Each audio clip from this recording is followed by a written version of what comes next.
New season means that it's time to once again predict the 2025 year-end rankings on the ATP Tour. Last season I was the best on the whole tennis YouTube scene, so this year I have big shoes to fill. But I'm not scared of that because I believe in my exquisite ball knowledge. As always, I will predict the year-end top 20 while sprinkling in some other nominations, so let's not waste any more time and let's get into the top 20. By the way, the explanations for my picks will be brief, but I will be in the comment section down below, where if necessary I will expand on some of my picks. But let's start off the top 20 with the American Frances Tiafoe. He ended this 2024 season in 18th, so I guess it's a minor downfall for Frances, but I feel like it's warranted. I mean, his ranking in the past few years has been hard carried by his performances at the end of the season, and I'm just not sure how sustainable that is. At the same time, I do believe that he's clearly capable of doing much more outside of the US, so the downfall won't be that drastic, which will keep him in the top 20. In 19th, it will be Matteo Berrettini, who will be returning to the top 20 after a few years of absence. Injuries are always a huge factor to take into account when you are making such predictions. And Matteo is injury-prone player, but I feel like tennis gods will be kinder to him this season than they were in the past few years, which will mean that he will have the chance to gain some crucial ranking points that were not there for him last season. Obviously, his game has flaws, backhand being the most glaring one, but previously in his career he showed that he can work around it, so I believe that he will be capable of doing that again. Next up, it's another Italian, and it's Jannik Sinner.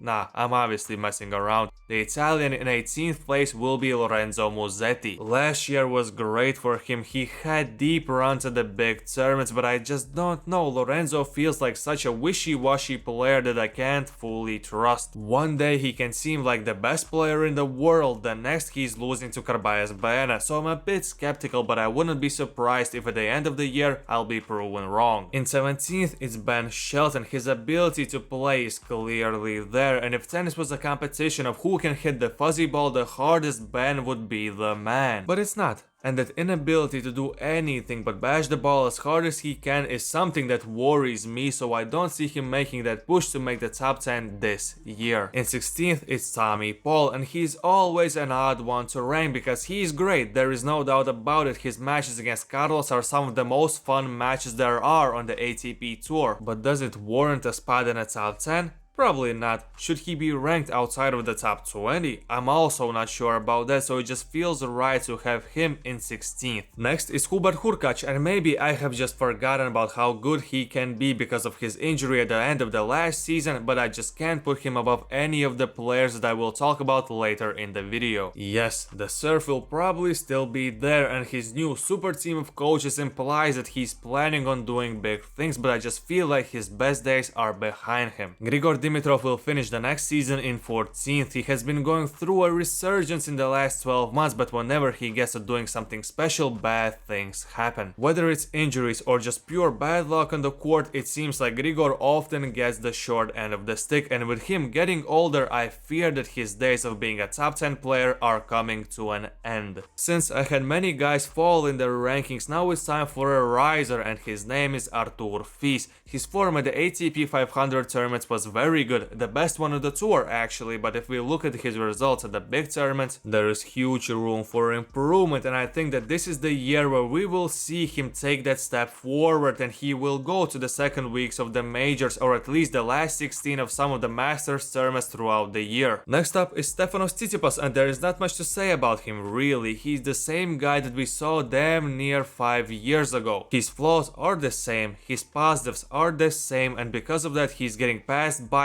his peers, and this season will be no exception in my opinion. The same could be said about the next guy, Andrey Rublev. He has been going through a slight downfall, and if it wasn't for those two Masters runs in Madrid and Montreal where everything simply went his way, he would have been in trouble in terms of the rankings. But in my opinion, that trouble will reach him this year, as 2025 will be the first year without Andrey in a top 10 since 2020. I'm really not sure about Alex de Minaur's placement in 2025, but I guess I will give him the benefit of the doubt by putting him in the top 10. I don't want to be a negative Nancy here, but I just fear that his playstyle is not that sustainable in terms of being a top 10 player in the world. But I'm going to believe in his ability to prove doubters wrong, so he will finish 2025 in the top 10. Now we have arrived to the biggest surprise of this prediction, which is that I don't think that Daniil Medvedev will be a top 8 player next year. I feel like people are overlooking his slight but obvious decline. He just doesn't feel like the same guy anymore. Previously I believed that he can be the top guys in the world, but nowadays he's not a real significant threat to anyone. Also, tennis is slightly moving away from his preferred style of play, which is why I think Daniil will experience a fall in the rankings. It feels like Casper Ruud will always find a way to be in the top 8 no matter what happens, so I won't doubt him this year. Also, if you take into account the fact that there was a very rough hardcore stretch for Casper last year that he can definitely improve on, I think that Ruud is in a good position to maintain his status as the ATP Finals mainstay. Can't wait for people to disagree with this, but in 7th it's Holger Rune. Last year was simply bad for him and he still finished the season in a top 15. I have no doubt in my mind that he will be better in 2025, his Grand Slam runs will be more solid, he will gain the necessary points there, and in 2026 he will start his quest of winning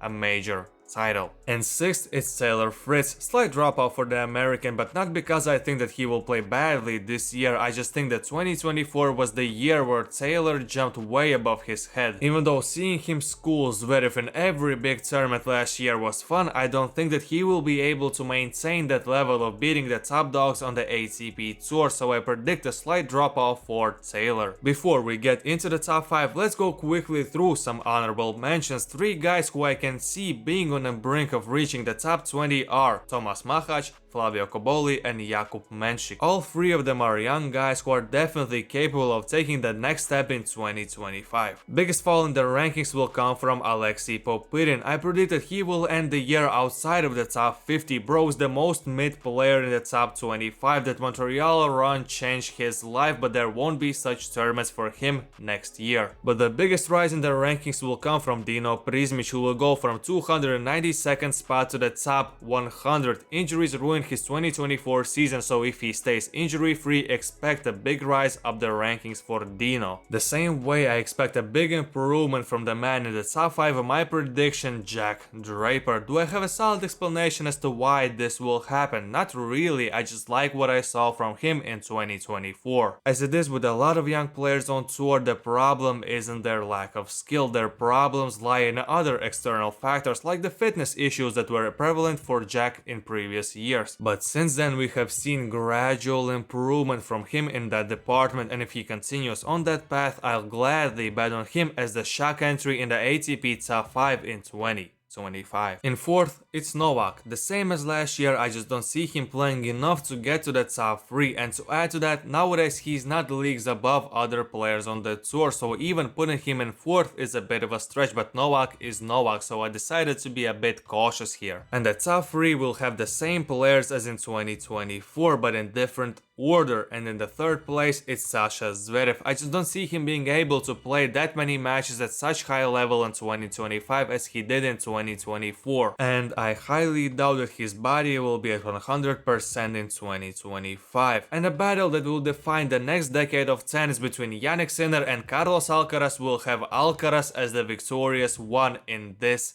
season. To put it in simple terms, Jannik's 2024 season was unsustainably great, but on the other side we have Carlos Alcaraz, who apart from that incredible run from the French Open till Wimbledon had a pretty average season for his standards, of course. So simply, mathematically speaking, reaching the #1 spot for Alcaraz will be easier than it will be for Sinner to maintain it. So these are my 2025 predictions. Let me know what you think of them in the comment section down below, like the video, subscribe to the channel, and until next time, take it easy, my friend.